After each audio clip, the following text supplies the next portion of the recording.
Sections. Among all the dilemmas facing a parent of a child with emotional or behavioral problems, the first question, whether the child's behavior is sufficiently different to require a comprehensive evaluation by professionals, may be the most troublesome of all.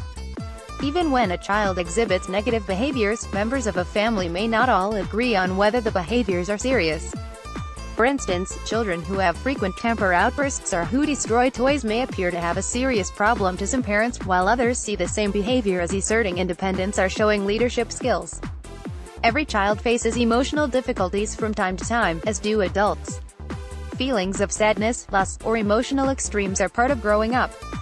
Conflicts between parents and children are also inevitable as children struggle from the terrible twos through adolescence to develop their own identities. These are normal changes in behavior due to growth and development. Such problems can be more common in times of change for the family, such as the death of a grandparent or family member, a new child, or a move. Generally, these kinds of problems tend to fade on their own or with limited visits to a counselor or other mental health professional as children adjust to the changes in their lives. At times, however, some children may develop inappropriate emotional and behavioral responses to situations in their lives that persist over time. The realization that a child's behavior requires professional attention can be painful or frightening to parents who have tried to support their child, or it may be accepted and internalized as a personal failure by the parent.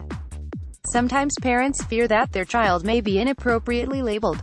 They have concerns that the array of medicines and therapies suggested are not always agreed upon by all professionals.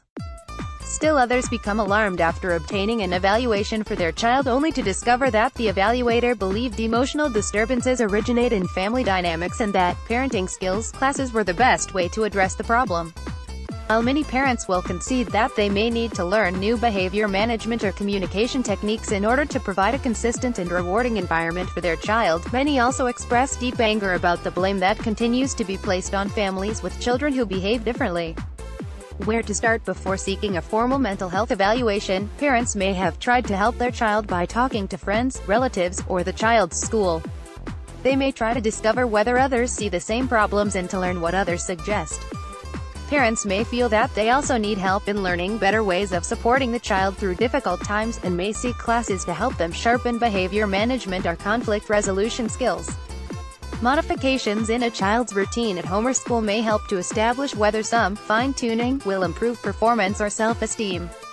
The problems a child is experiencing are seen as fairly severe and are unresponsive to interventions at school, in the community, or at home. A diagnostic evaluation by a competent mental health professional is probably in order.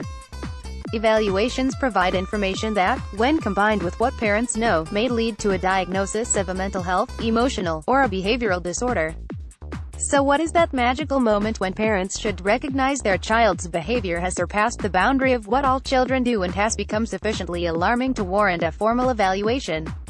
There probably isn't one. It is often a gradual awareness that a child's emotional or behavioral development just isn't where it should be that sends most parents on a quest for answers.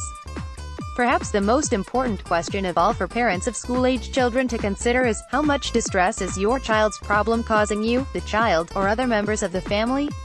If a child's aggressive or argumentative behaviors, or sad or withdrawn behaviors are seen as a problem for a child, the school, or members of his or her family, then the child's behaviors are a problem that should be looked at regardless of their severity.